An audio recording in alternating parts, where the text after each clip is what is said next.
Occasionally, you may have to weld linoleum and vinyl floor coverings together. The standard process of welding remains the same.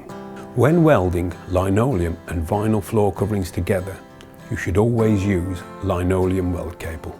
There may be a slight height differential between the two floor coverings. Therefore, care should be taken on the final trim.